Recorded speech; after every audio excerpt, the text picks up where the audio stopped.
All right, hey folks. So today's topic is the curious case of insulin resistance, and I want to provide a fairly fact-heavy video today. So hopefully you guys will find it interesting. But I want to sort of draw together a few different camps who are almost warring against each other, and really just bring home what actually matters for you guys, the audience, who are just sat there at home trying to do what's best for your health and your physique. So we're going to talk about insulin resistance and its effect on fat loss specifically. And as soon as you say that, a lot of people will have various preconceptions about low carb approaches, plant-based approaches, and all that. And there's great research on both sides. So I want to just draw all that together a little bit. And to start with, I want to give you a bit of a biology lesson on how hormones in the body work. So in general, you have the hormone and you have the hormone receptor. So it works as kind of a lock and key mechanism. Now, insulin receptors are found all over the body. They're found in every tissue in the body, from brain to the liver. And the ones that we're mostly interested in today are brain, muscles, and fat cells. Okay.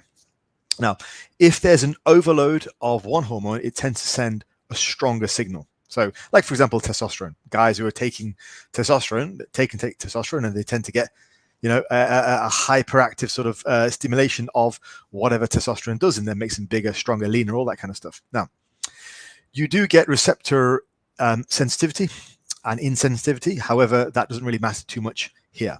Now, let's now look at what insulin actually does. Now, for most people, you should know that insulin is a storage hormone. That's basically what it does. It's a storage hormone. In skeletal muscle, and just as a quick tangent, skeletal muscle refers to the muscle that we can flex. It's not muscles like the heart or whatever else. So in skeletal muscle, insulin stimulates the storage and or stimulates the burning of carbs for fuel, right? In fat cells, it stimulates the storage of calories and inhibits the release of fat. And if we sort of pause there for a second, this is kind of where insulin gets its like evil reputation from. And most people sort of like stop there in biology class and think, well, that's it, insulin bad. But that's not true, as we'll sort of discover. Insulin, as another thing in brain cells, actually also signal to the brain that we're full. Particularly in men, insulin is much more of a sort of a stop eating kind of signal. In women rely kind of more on leptin, but in men, it's more predominantly insulin. Now, clearly, that doesn't work amazingly well because you do have issues with that. But that is insulin by and of itself is actually appetite suppressing rather than appetite promoting. So far, we've covered what hormones actually do and what insulin does in the three things that we're talking about: the brain, the muscles, and the fat.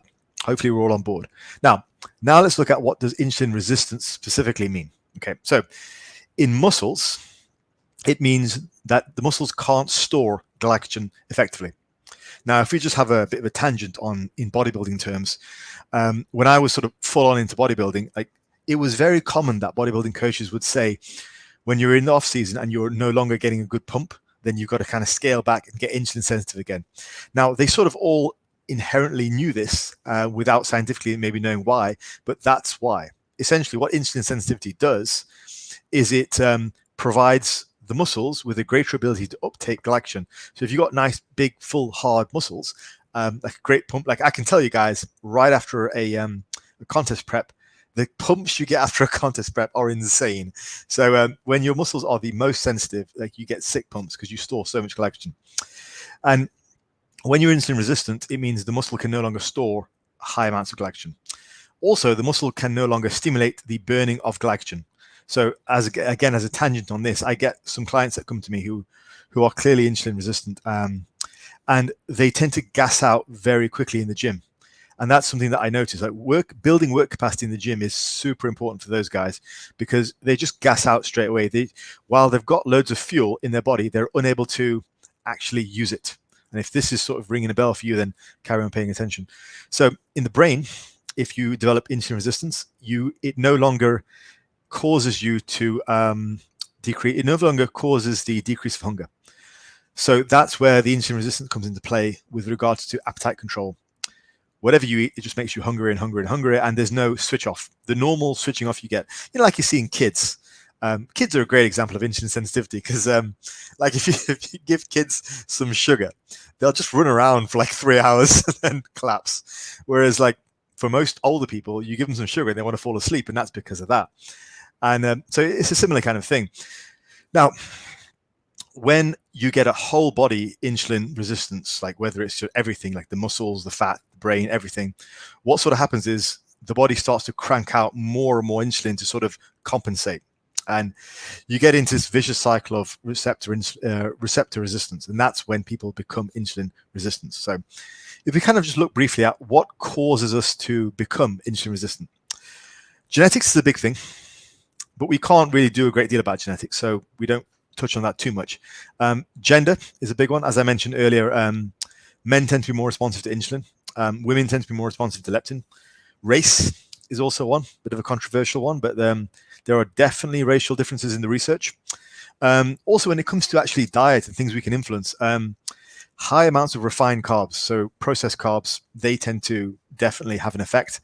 But also, conversely, high amounts of saturated fat tend to have an effect as well. So when people sort of go for the whole dirty keto, like bacon, cheese, all that kind of stuff, it's a little bit dubious as to what they're accomplishing by moving away from high sugars into high saturated fats. It's two sides of the same coin. When it comes to actual body fat levels, which influence insulin resistance, it tends to vary. You get some lean people who are insulin resistant. You get some people who are fat who aren't. And also, in terms of insulin resistance, it happens in stages. So the liver becomes insulin resistant first. And when the liver is resistant to insulin, it no longer inhibits glucose production. So you see the common sort of drug which aims to reverse that, which is metformin. Metformin works on hepatic glucose control. So it directly affects that first stage of sort of diabetes. This is why it's known as a first stage diabetes tool. So metformin is very powerful for that and for people who are predisposed. Muscles happen next. And then finally, you've got the fat cells. Now, when the fat cells when you're full body resistant and your fat cells are also resistant, what tends to happen is the triglycerides, the glucose, the cholesterol, all that kind of stuff, rather than getting pushed into the fat cells, the body actually pushes them out of the fat cells. It becomes, once you're whole body insulin resistant, it actually becomes harder to store fat. And this is where things start to get a little bit tricky. So what happens is those triglycerides, glucose, cholesterol, all that kind of stuff, it just ends up swimming around in the bloodstream. And it ends up being stored ectopically. So that is around the midsection. I have a number of clients who start with me who have extremely poor body fat distribution. And I just know the first thing we've got to do with them is drop fat, get healthy. Before we talk about anything, before we talk about any kind of like muscle building goals, all that kind of stuff, is I look at those guys and I think that midsection body fat distribution is dangerous, because it means that at some point in their lives, even now, they are more than likely insulin resistant and there are various health issues. Now, this video is mostly talking about insulin with regards to insulin resistance with regards to fat loss, but health is obviously a big concern as well, but that's a different issue. Now, let's now talk about the impact of insulin resistance on body fat levels. So some people, when they are sort of insulin resistant, they are in a state essentially where they just release insulin all the time, because as we've discussed, the receptors become insensitive, they become resistant to insulin, so they're just constantly releasing insulin throughout their body all the time, just trying to level off the food that they're eating. And they're, after eating, postprandial glucose levels will just be sky high, because they just can't, and their insulin levels will be sky high because they just can't control what they're taking into their body. And often for those people, just tangentially, as they're approaching that level, fasting works really, really well, because it just stops food coming in and allows their body to be sensitized for a while. But anyway, so some people are in a state where they just hyper-release insulin all the time, particularly after meals. Now, you couple that with the inactive lifestyle that led them to that point, and maybe a genetic predisposition, and their muscles can't store glycogen either, so then they spill over into the fat cells. And this is where kind of like low carb zealots go, yeah, we've won, but it's like not so fast. Like fat cells can also become insulin resistant too, and that's the sort of the next stage. And this is kind of the rub, where the low carb guys start to sort of wring their hands and go, yeah, we've won because insulin is bad. It's like, yeah, but after a certain point, your fat cells become insulin resistant as well. Now, just tangentially, there was a case study that I read of a guy who was born with zero insulin production. And he just, he couldn't store anything at all. And he was very lean, but he had dangerously high blood sugars. So he had to eat constantly. So he was unable to gain any weight. It was insane. I saw this on a documentary once. He had some weird sort of twist where he was just unable to release any kind of insulin, and he wasn't sort of a type 1 diabetic. It was some other situation there anyway. And he was just unable to actually store anything into his fat or his muscle cells. He just was all in his bloodstream, and he was going to die otherwise. Another tangent is like this might actually be why human growth hormone works so well and keeping people lean in bodybuilding. So we know that one of the actions of growth hormone is to actually induce insulin resistance in the body, which is crazy, right? Because people think of growth hormone as a fat burning compound, but in actuality, it induces insulin resistance, and we see that in studies very, very clearly. It's very obvious. Now, it may be a reason why bodybuilders are able to stay lean, because if they carry on training hard, well, their muscles are getting resensitized continuously by all the training, whereas the growth hormone is causing the fat cells to become resistant, which means they can no longer store fat. So you get into a situation where it can be obviously quite dangerous, because then all their muscles are hyper sensitive because they're training hard and they've got massive muscles, but their fat cells are resistant. So what happens to all the excess glucose and triglycerides and cholesterol? Well, it swims around in the bloodstream. Possibly why many of these guys have health issues. Just saying. But anyway, let's get back to it. So the body pushes glucose and fat into the blood and away from the blood cell, from the fat cells, and means the body can't store fat when you're completely insulin resistant. Now, this kind of makes sense in a weird kind of way. Think about it. When is it the hardest to burn fat? When is it the hardest to burn fat? Is it at the start of a diet or the end of a diet? When do you guys find it the most difficult to make progress? At the start of a diet or the end of a diet? That's at the end, right? It's at the end. At the end of the diet, it's the time where you're burning the least amount of fat because you've had the easy time. And what about the start of the diet? It's easy, right? Yeah, because at the start of the diet, you're most resistant. So your fat cells aren't storing anything. Then you're just burning it all off because you're dieting and you've got a caloric deficit. Now, at the end of the diet, your entire body is far more sensitive. So it's a lot easier to store in your fat cells, unless perhaps you have used drugs and stuff like that. So let's now sort of discuss the bottom line. So outside of these unusual drug interactions like growth hormone, clenbuterol, all that kind of stuff, where you sort of induce insulin resistance via drugs to aid your fat burning, most people develop insulin resistance as a consequence of the lifestyle, and it's the lifestyle that drives further weight gain. So most people are into the situation where it's sort of like a hand-in-hand thing. So their lifestyle causes them to be insulin resistant, and their insulin resistant drives more sort of negative effects, and it's a vicious cycle. So as people lose fat, so you provide the biggest sort of, I guess, as people lose fat, their fat cells become more sensitive, making it harder to lose fat. And as people gain fat, their fat cells become less sensitive, making it easier to lose fat. So essentially, you are stuck in this sort of equilibrium there in the middle. And that's kind of where most people stall, because people go on a diet, they'll find it hard to lose fat, they'll stop the diet, gain the weight back, and then they'll gain the weight back and they'll have another quick loss again. Those people who are just constantly gaining and regaining, losing and regaining those 10, 20 pounds. Well, that's kind of one of the reasons why they're stuck. Obviously, it's to do with habits and stuff as well. But in terms of what we can do about this, firstly, before that, I know this video is getting quite long, but hopefully I've impressed upon you the fact that when we're talking about insulin resistance and fat loss, it's not as clear as just saying the more sensitive you are, the easier your fat loss. The more resistant you are, the harder your fat loss.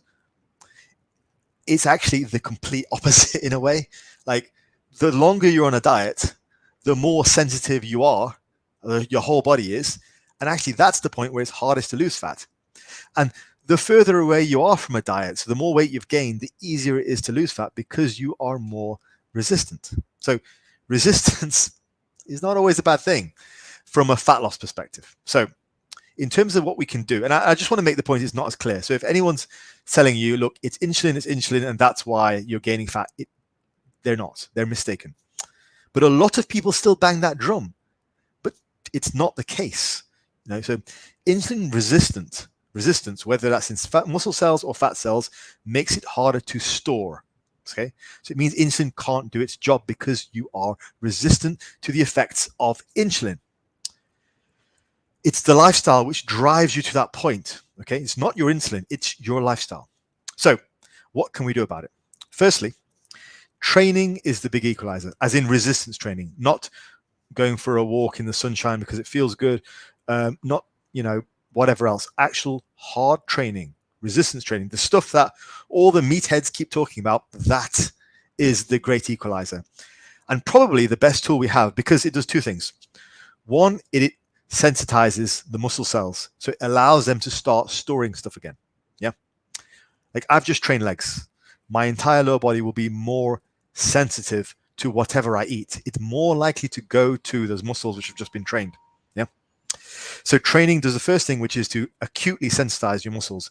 The next thing that training does is the bigger you grow your muscles, the more muscle you have to store glycogen, glucose, all that stuff, So resistance training, hard, progressive resistance training, is quite possibly your biggest ally in health for the entire of your life. And the next thing which helps, which can help insulin resistance is, and this is the most robust thing, and I've looked at all the meta-analysis with regards to this, is a calorie deficit. Quite simply. Honestly, guys, there really is no preference when it comes to high carb, low carb, or all that kind of stuff. By looking at the research, it appears to be the most robust way of increasing your insulin sensitivity is what they always say about a 500 calorie deficit. Now, perhaps more would be better, but that's what they check in the research. A calorie deficit is probably the best tool alongside hard resistance training that we have to reducing insulin resistance. So that's the bottom line. Insulin and insulin sensitivity and resistance is not as clear cut as people would have you believe. That, what I've just stated there, is the actual science behind it and what we know.